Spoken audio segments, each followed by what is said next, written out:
À ma fête de promotion, mon mari a glissé quelque chose dans mon verre, alors j'ai échangé nos verres. Ne te fais pas d'illusions, toi.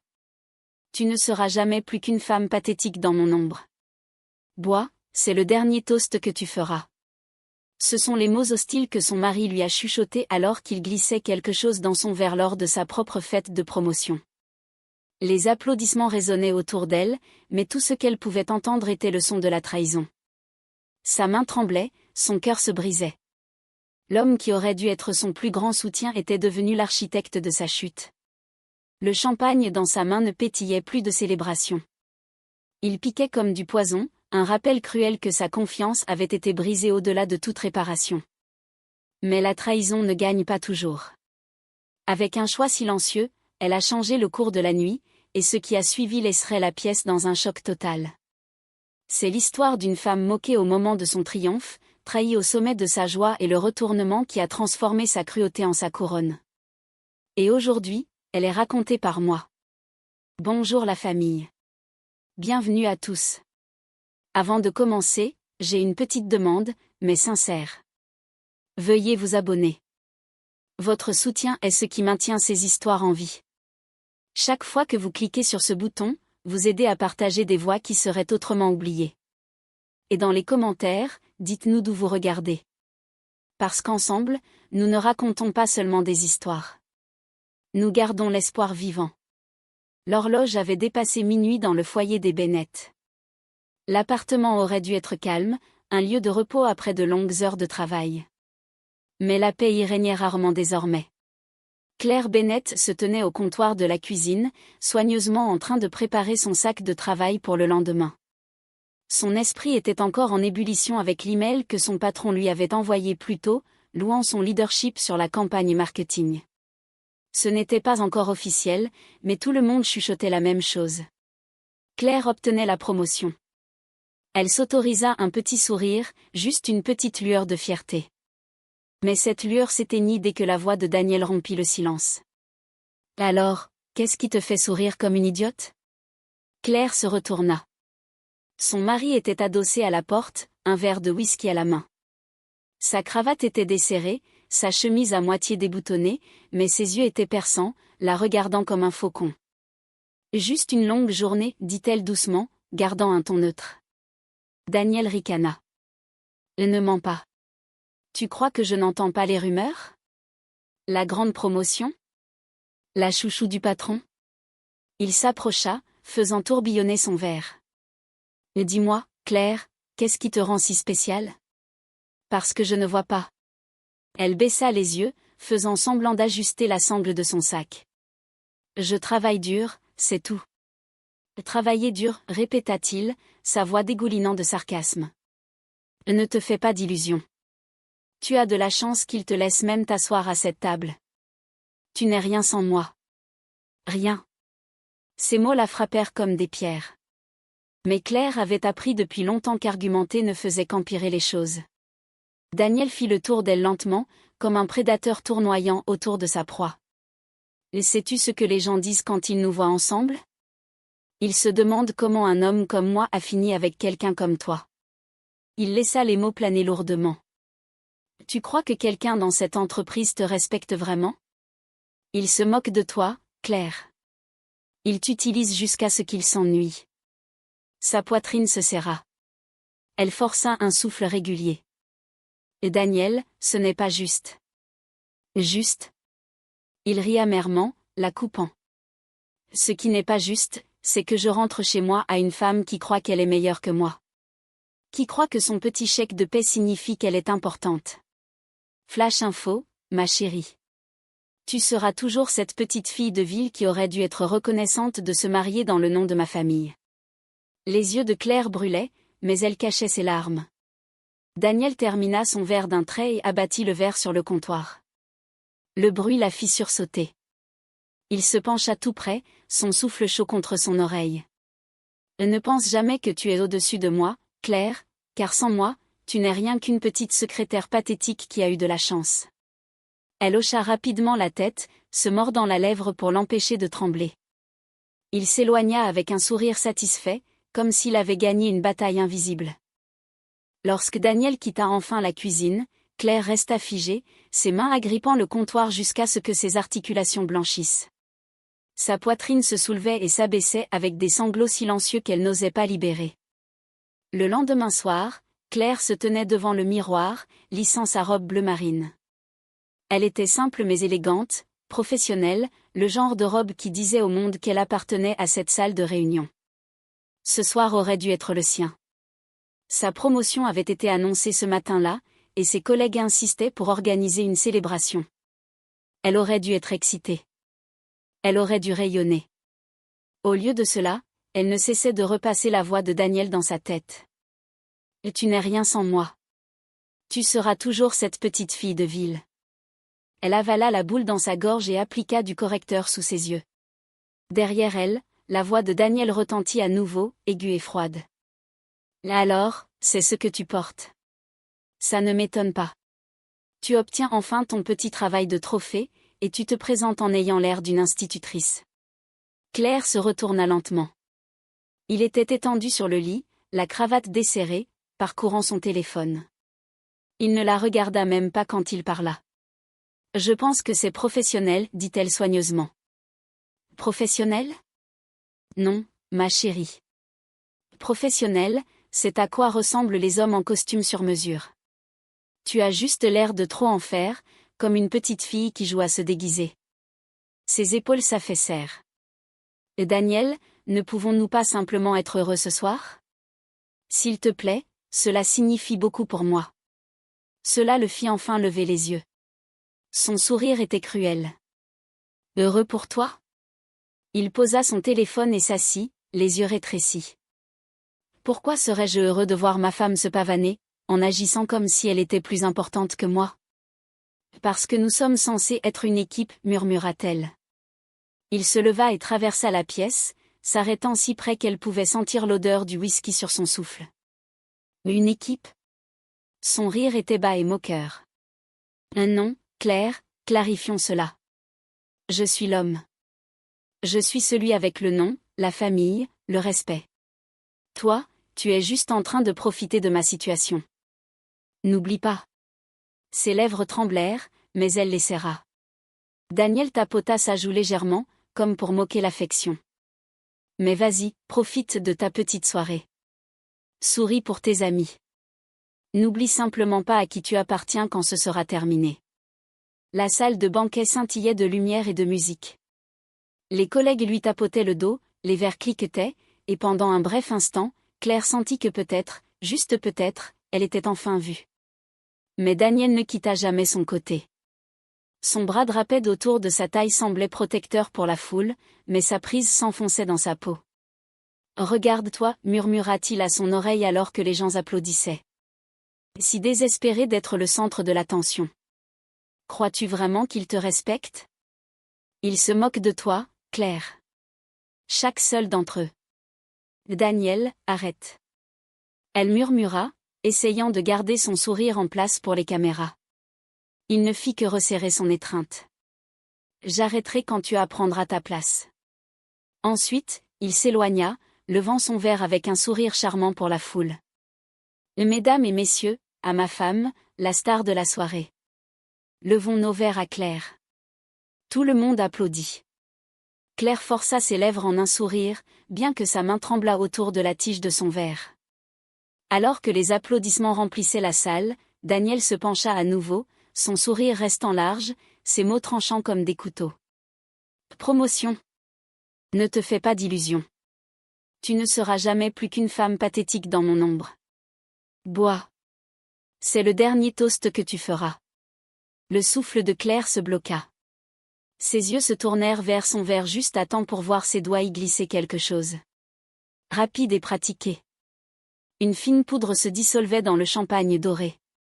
Son cœur battait. La pièce tournait, non pas à cause de l'alcool, mais à cause du poids de la réalisation. « Il veut que je parte. » Elle stabilisa sa main, gardant son visage calme. Personne d'autre ne remarqua. Personne sauf elle. Et puis, quand la tête de Daniel se tourna juste une seconde, elle échangea leurs verres, douce et silencieuse. La voix de l'autre retentit. À Claire Bennett, notre nouvelle vice-présidente du marketing. Tout le monde leva ses verres. Daniel leva le sien aussi. Il ricana en la regardant, certain d'avoir gagné. Mais quand le cristal toucha ses lèvres, ce n'était pas son verre qu'il tenait. C'était le sien. Il but profondément. Quelques secondes plus tard, son sourire faiblit. Sa main trembla. Le verre lui échappa des doigts, se brisant sur le sol. Des exclamations remplirent la salle. Les chaises grincèrent en arrière. Les gens se précipitèrent en avant alors que Daniel s'effondrait, se tenant la gorge. Claire resta figée, son verre intact. Tous les yeux se tournèrent vers elle. Les applaudissements s'éteignirent dans un silence horrifié. Les murmures commencèrent, et en cet instant, Claire sut que son triomphe venait de devenir son procès. Si vous ne vous êtes pas encore abonné, nous aimerions que vous rejoigniez notre communauté en appuyant sur le bouton d'abonnement. À travers nos histoires, nous construisons l'espoir et donnons un avenir aux enfants et aux femmes qui ont été abusés dans le monde entier. Motivez-nous en vous abonnant et en activant votre cloche de notification pour ne jamais manquer une histoire qui compte. De plus, faites-nous savoir dans les commentaires d'où vous regardez et comment cette histoire vous a parlé. L'hôpital sentait l'eau de Javel et le vieux café. Claire était assise sur une chaise dure à l'extérieur de la chambre de Daniel, ses doigts si serrés que ses ongles laissaient des croissants dans ses paumes. Elle avait dormi moins d'1 heure depuis la fête. Chaque fois qu'elle fermait les yeux, elle revoyait le visage de Daniel devenir flasque. La façon dont sa main était tombée, le verre de champagne se brisant sur le sol. Son téléphone bourdonnait de messages qui ressemblaient à des couteaux. « Ça va ? Qu'est-ce qui s'est passé ?» s'était rapidement transformé en « Est-ce qu'elle l'a fait ?» Et comme c'est pratique. Sa promotion et puis ça. Claire. La voix était froide, clinique. Evelyn Bennett entra dans le couloir comme si elle possédait chaque tuile. Elle portait un manteau noir et une expression qui n'avait pas de place pour la douceur. Ses talons cliquetaient un petit avertissement régulier. Claire se leva avant de pouvoir penser. « Evelyn, Evelyn ne la laissa pas finir. Elle entra dans la petite salle d'attente, ses yeux scannant la pièce comme un juge. « Tu dois être épuisée de si bien jouer, dit-elle. » Sa voix était basse, dangereuse. « Je ne le suis pas. » Claire essaya d'expliquer. « Je ne buvais même pas. J'ai vu. Épargne-moi. » Evelyn la coupa avec un sourire à lèvres minces. « Tu es toujours si dramatique, n'est-ce pas ? Jouer la victime comme ça te fait paraître encore pire. » La bouche de Claire devint sèche. « S'il te plaît. » Il aurait pu mourir. Evelyn s'approcha jusqu'à ce que Claire sente la chaleur de son corps. « Si quelque chose arrive à mon fils, siffla-t-elle. Je m'assurerai que tu le paies. » Sa main jaillit. Elle atterrit sur la joue de Claire avec une gifle nette qui résonna dans le couloir silencieux. Ce n'était pas fort, mais c'était plein de sens. Claire goûta le métal. Sa joue piquait. Pendant 1 seconde, elle ne put pas respirer. « Toi, dit Claire, stupéfaite, atteignant sa peau comme si la douleur seule pouvait prouver que la gifle avait eu lieu. La mâchoire d'Evelyn se serra. « Tout le monde sait ce que tu voulais. Tu voulais son nom, son statut. Tu voulais ça. Tu l'as ruiné. » L'infirmière sortant de la chambre détourna les yeux, gênée. Evelyn se retourna, leva le menton et marcha comme si de rien n'était. Claire resta là, tremblante, la piqûre de la gifle ne correspondait qu'à un nouveau creux dans sa poitrine. Son téléphone bourdonnait à nouveau. C'était Émilie. « Claire. » La voix d'Émilie était pleine d'inquiétude. « Es-tu là ? Je viens de voir aux infos. Va-t-il bien ? Qu'est-ce qui s'est passé ? Il est stable. » Claire réussit à dire. « Daniel, il s'est effondré. » Je ne sais pas. S'il te plaît, dis-moi que tu n'as rien fait. Les mots d'Émilie étaient rapides, nerveux. S'il te plaît, dis-moi que tu n'as rien fait. Claire sentit la chaleur monter comme un orage. Émilie, je ne ferai jamais ça. Mais les gens parlent, dit Émilie. Ils ont dit que tu ne buvais pas. Ils ont dit que tu avais l'air calme. Claire, tu dois comprendre comment cela semble. Comment cela semble ? Claire répéta, perplexe. Émilie, tu es ma sœur. Je sais. Je sais. Émilie intervint, sa voix tremblant. Je veux te croire. Elle hésita si longtemps que Claire pouvait entendre les engrenages dans sa tête tourner. Je ne peux pas. Pas maintenant. Maman a appelé. Elle a vu les gros titres. Il pose des questions. Je ne veux pas m'impliquer s'il y a même une chance. Émilie.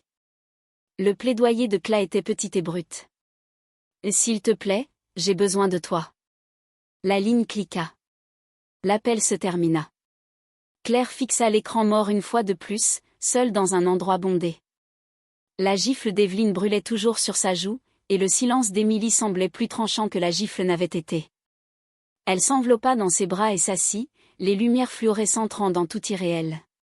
Ce soir-là, Claire rentra dans un appartement silencieux avec la télévision allumée en arrière-plan. Les coussins sentaient encore faiblement le parfum. La maison était trop intacte pour se sentir en sécurité. Elle se déplaçait dans les pièces comme un fantôme, ne touchait rien, laissait le froid de l'endroit s'infiltrer dans ses os. Elle ne pouvait pas s'asseoir, cependant. La solitude avait une façon de la pousser à agir. Elle avait besoin de réponses. Elle avait besoin de preuves. Elle avait besoin de quelque chose de solide qui ferait taire le bavardage des rumeurs qui la déchiraient. L'ordinateur portable de Daniel était posé sur son bureau là où il l'avait laissé ce soir-là, toujours verrouillé, toujours privé. Sa main plana au-dessus du clavier. Cela semblait être un vol, mais à ce moment-là, cela semblait être une question de survie. Elle tapa son mot de passe, les chiffres de son anniversaire, quelque chose qu'il avait toujours haussé les épaules en disant qu'il était négligent avec. L'écran s'ouvrit sur une carte des choses qu'il lui cachait. Des dossiers cachés, un compte email séparé avec une femme listée comme VV. Un fil de messages qui lui creusa la poitrine. Après ce soir, elle sera hors de notre chemin. Ensuite, nous pourrons recommencer à zéro. Juste tous les deux. Je m'en occuperai. Les doigts de Claire glissèrent sur la souris. Son souffle s'arrêta. C'étaient ces mots, tapés et confiants. Il y avait des virements bancaires enregistrés à des heures impaires. Des reçus pour des endroits qu'elle n'avait jamais entendus. Des notes marquées organisées et faits. Elle cliqua sur plus de messages. Un message était court et brutal. Il pensera que c'était elle. Personne ne nous soupçonnera. Assure-toi que ce soit propre. La vision de Claire se brouilla.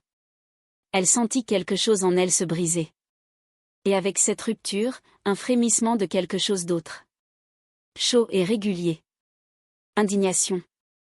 Elle traça un autre fil et trouva un nom. Vanessa. Photo, date, billet.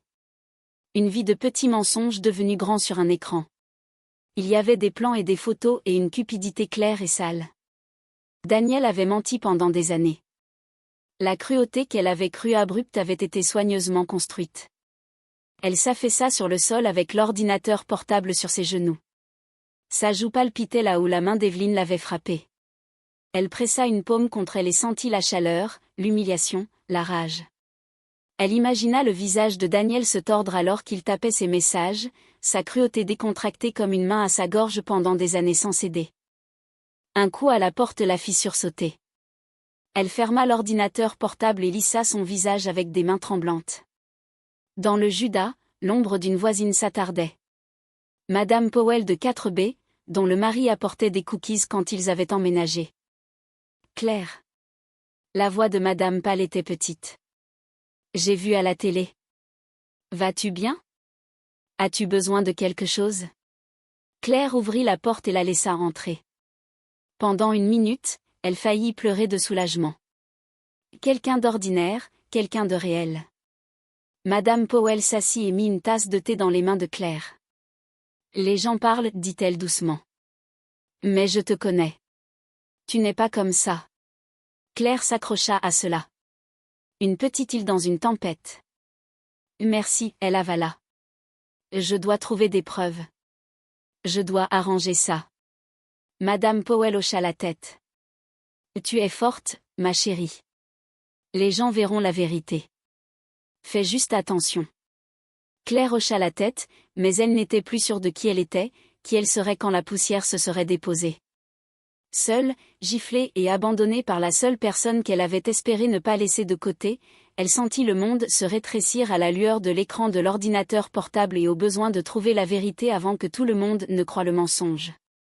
2 jours plus tard, Claire retourna à l'hôpital, serrant un café qu'elle ne voulait pas. Son estomac se retournait. Elle avait passé la nuit à fixer l'ordinateur portable de Daniel, les messages, les comptes cachés. La preuve était là. Mais à quoi bon la preuve quand personne ne la croyait? Elle ouvrit la porte de la chambre de Daniel lentement. Les machines bipaient doucement. Des tubes couraient le long de ses bras. Ses yeux s'ouvrirent au son. Pendant un moment, il y eut du silence entre eux. Puis ses lèvres se tordirent en un sourire faible. « Es toujours là ?» Sa voix était rauque. « Je suppose que tu n'as pas terminé le travail. » La poitrine de Claire se serra. « Daniel, pourquoi fais-tu ça? Tu sais que je ne te ferai jamais de mal. »« Garde ça pour toi, » gronda-t-il. « La police voudra une déclaration. Je leur dirai tout. Que tu me détestais. Que tu étais jalouse. Que tu as craqué. À qui crois-tu qu'ils croiront? Le mari prospère d'une bonne famille ou la femme amère qui en voulait trop? » Ses genoux se sentirent faibles. Elle agrippa le bout du lit. « Daniel, je sais pour Vanessa. Je sais pour les comptes. J'ai tout vu. Tu avais prévu ça. » Il rit, un son sec et laid. « Et qui te croira, Claire? Qui? Tu as fini. Je m'en suis assurée. » Avant qu'elle ne puisse répondre, la porte s'ouvrit à la volée. Evelyne entra, ses talons claquant sur le carrelage, ses yeux passant de son fils à Claire, se rétrécissant instantanément. « Qu'est-ce que tu fais ici? »« Je suis sa femme, » murmura Claire. « Pas pour longtemps. » Evelyne s'approcha, sa main lourde sur le bras de Claire. Elle se pencha, ses mots comme du venin.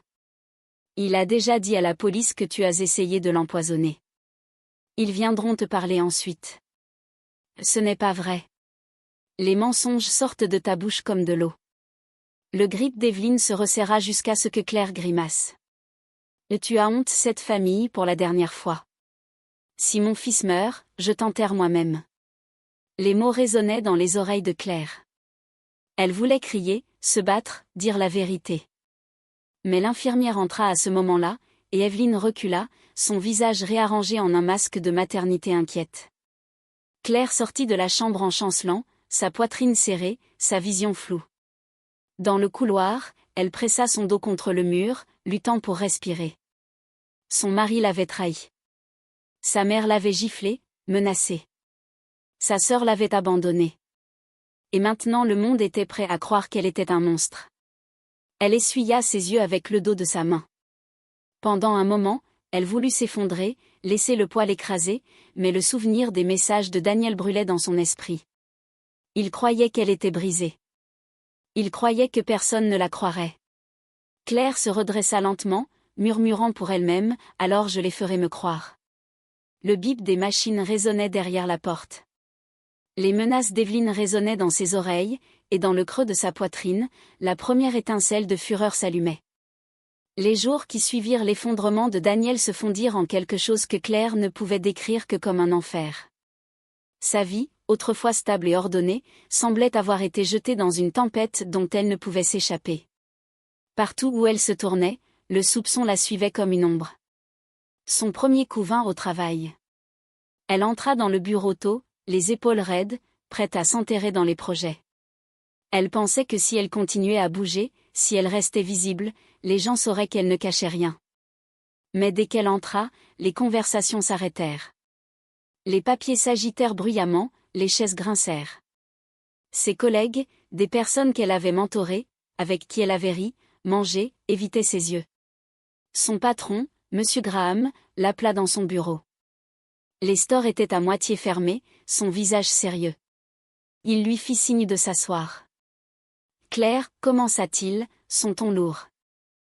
Tu sais que je respecte ton travail. Tu as fait plus pour ce département que quiconque au cours des 5 dernières années. Mais il y a eu des rumeurs sur ce qui s'est passé lors de la fête, au sujet de Daniel. La gorge de Claire se serra. Des rumeurs. Tu sais comment cela semble, dit-il doucement. Daniel s'est effondré juste après ton toast. Les gens ont remarqué que tu ne buvais pas. La police enquête jusqu'à ce que cela soit résolu. Il soupira, joignant les mains. Je crains que nous devions te suspendre. À partir de maintenant, son estomac se noie. Suspension? Monsieur Graham? Je n'ai pas. Ce n'est pas permanent, l'interrompit-il. Mais pour l'image de l'entreprise, je ne peux pas te avoir dans le bureau pour le moment. Claire resta assise, figée, l'humiliation la submergeant. J'ai travaillé pour ça. J'ai tout donné. Et tu me suces pas sur la base de commérage? Sur la base de la perception, corrigea-t-il. La perception compte, Claire. Je suis désolée. Elle quitta le bâtiment avec sa boîte de affaires, chaque pas plus lourd que le précédent. Les regards de ses collègues lui brûlaient le dos. Dehors, le soleil était brillant, mais elle se sentait engloutie dans l'obscurité. Le deuxième coup vint de la famille. Ce soir-là, Claire appela à nouveau Émilie. Sa sœur répondit après le troisième appel, sa voix hésitante. Claire, peut-être que tu ne devrais pas m'appeler pour le moment. Le cœur de Claire se serra. Émilie, s'il te plaît. Tu es tout ce qu'il me reste. Tout le monde pense que j'ai essayé de tuer Daniel. Tu me connais. Tu sais que je ne le ferai pas.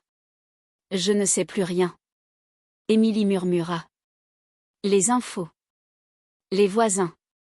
Ils disent que la police construit un dossier contre toi. Sais-tu ce que maman a dit? Elle a dit qu'elle ne veut même pas être vue avec toi jusqu'à ce que ce soit terminé. La poitrine de Claire se serra. Là alors, tu les crois? Tu le crois? Je ne veux pas, mais Claire, tu ne buvais pas ce soir-là. Tout le monde l'a vu. Comment te défendre quand l'histoire a du sens? Le souffle de Claire trembla.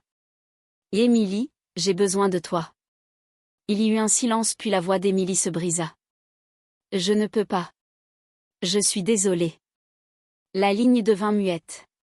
Claire laissa tomber son téléphone, pressant ses mains contre son visage. Sa propre sœur, sa seule famille restante, l'avait abandonnée. Le monde avait fermé ses portes. Le troisième coup vint de Daniel lui-même. Lorsqu'elle alla à l'hôpital pour le voir, personne ne l'arrêta. Les infirmières évitaient ses yeux. Evelyne était assise dans le coin avec un sourire suffisant, tricotant comme si rien au monde ne pouvait la déranger. Daniel leva les yeux de son lit, son visage pâle, mais son sourire aiguisé. Eh bien, bien, la poisonneuse revient. Les mains de Claire tremblèrent. Arrête ça, Daniel. Tu sais que je ne l'ai pas fait. Le crois-tu? Il rit, un son sec qui lui donna la chair de poule. Ne le crois-tu pas? La police pensera que tu l'as fait. Le monde y croit déjà. Regarde-toi. Pathétique. Suspendu de ton travail. Abandonné par ta sœur, évité par tes voisins, et tout cela n'a pris qu'une nuit. Pourquoi? Murmura Claire. Pourquoi me fais-tu ça? Parce que je le peux. Et parce qu'ils me croiront toujours avant toi. Evelyne gloussa depuis sa chaise, ses aiguilles cliquetant. Il a raison. Tu sais qui te croirait avant lui? Un homme avec son nom, sa famille, sa réputation, et toi, juste une petite fille de ville qui a épousé un homme riche. La vision de Claire se brouilla de larmes. Elle se retourna et s'enfuit avant que ses genoux ne cèdent sous elle. Mais le pire vint quelques jours plus tard. Claire rentrait chez elle, serrant des courses qu'elle avait à peine pu payer après avoir été suspendue, lorsqu'une voiture noire élégante se gara devant son immeuble. Une femme en descendit, grande, jeune, aux traits acérés et aux cheveux qui brillaient sous le réverbère. Elle portait la confiance comme un parfum. Claire Bennett, dit la femme avec un sourire. L'estomac de Claire se tordit. Qui es-tu? Vanessa, le nom frappa comme une gifle. La maîtresse de Daniel. Elle inclina la tête, les yeux brillants. Je voulais juste que tu saches que Daniel ne t'a jamais aimé. Tu n'étais que de la pratique, m'a-t-il dit. Les mains de Claire se serrèrent autour du sac de course jusqu'à ce que le papier se déchire. Pourquoi es-tu ici? Parce que je veux que tu comprennes. Tu as déjà perdu. Il m'a choisi. Il va te quitter. Il l'a déjà promis. La main de Vanessa glissa lentement sur son ventre avec une lenteur délibérée. Oh, et je suis enceinte, donc même si tu essayais de le garder, cela n'aurait pas d'importance. Il m'appartient maintenant. Un soir, elle s'assit à nouveau au bureau de Daniel.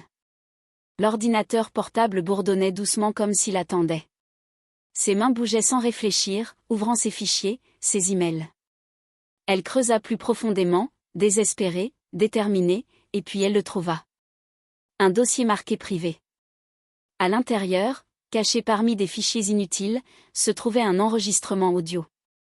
Son pouce accéléra lorsqu'elle cliqua dessus. La voix de Daniel remplissait la pièce. Claire, arrogante. Elle ne le verra pas venir. Je vais glisser cela dans son verre. La faire passer pour la femme jalouse qui a craqué. La police va adorer ça. Le temps qu'ils en finissent avec elle, Vanessa et moi serons loin. Claire se figea. Son sang battait dans ses oreilles. Il l'avait dit à voix haute. Preuve.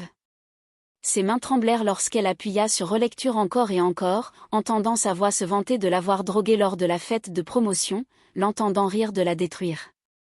Elle serra le téléphone qu'elle avait utilisé pour sauvegarder le fichier. Tout son corps tremblait, mais cette fois ce n'était pas par peur. C'était par résolution. Elle releva lentement la tête, les yeux brûlants, sa voix un murmure dans l'appartement vide. Et Daniel, c'est la fin de ton jeu.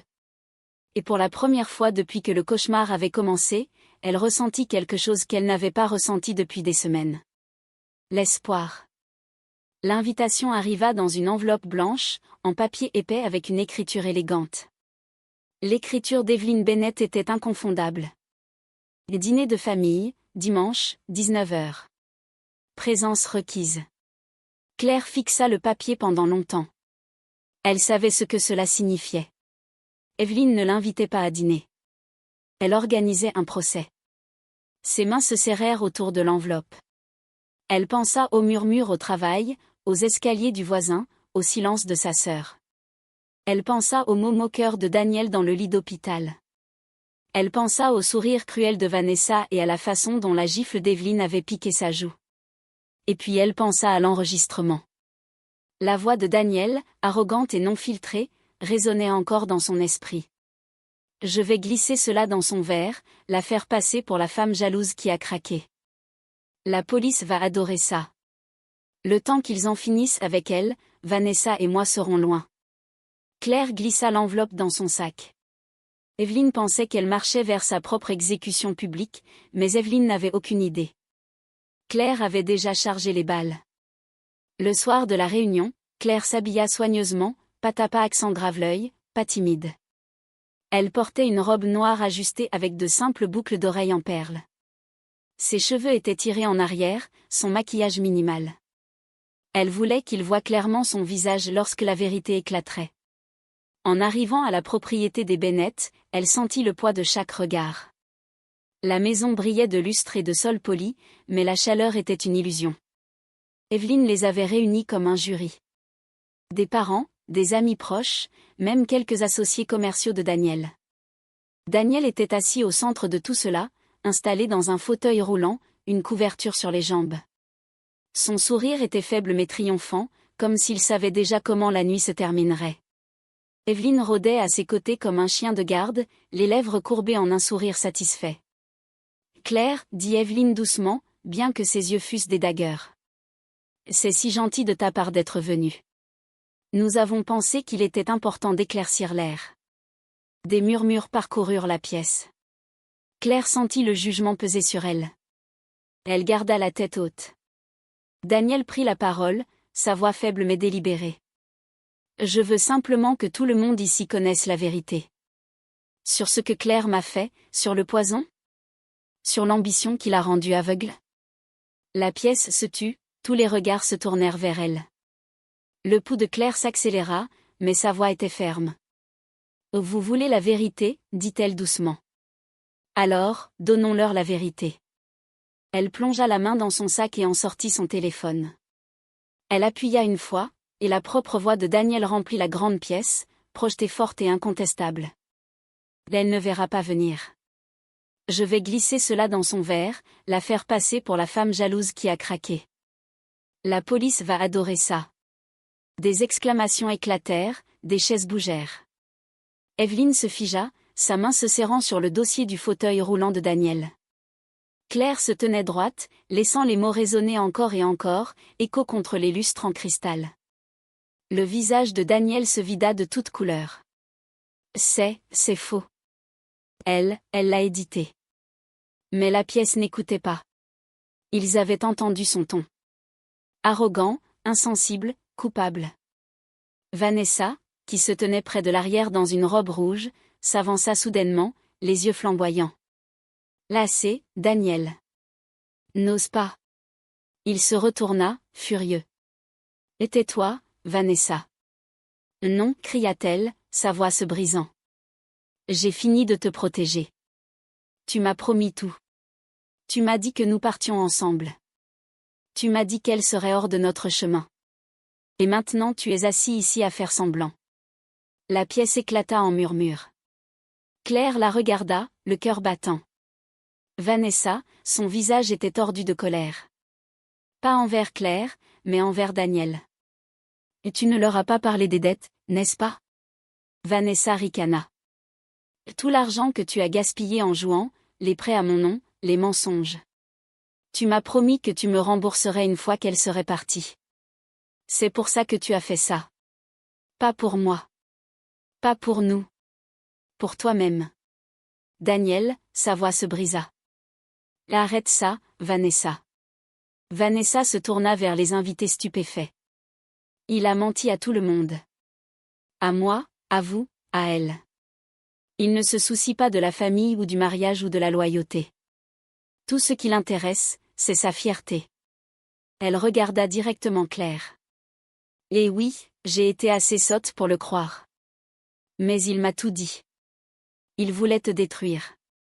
La pièce était maintenant dans le chaos. Murmures, exclamations, tête secouée d'incrédulité. Le visage d'Evelyne était devenu pâle, sa parfaite maîtrise d'elle-même s'effondrant. Et Daniel, murmura-t-elle, sa voix tremblante. Et dis-moi que ce n'est pas vrai. Dis-moi que tu ne l'as pas fait.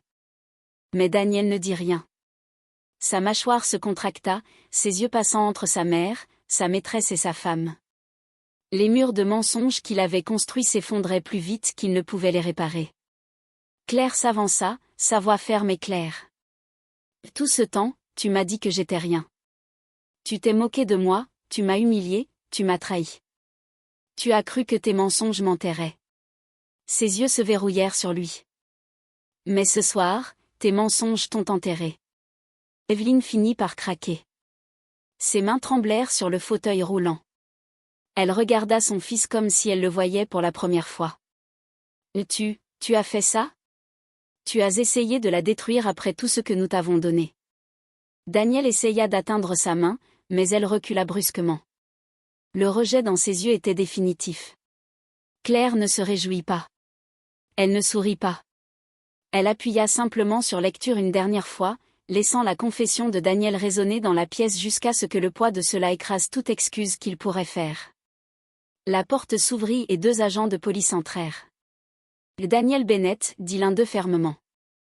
Vous êtes en état d'arrestation pour tentative d'empoisonnement, fraude et conspiration. La pièce s'enfonça dans un silence stupéfait. Daniel hurla, luttant dans son fauteuil, mais c'était inutile. Les agents le menottèrent, le sortant alors qu'il crachait des malédictions à Claire, à Vanessa, même à sa propre mère.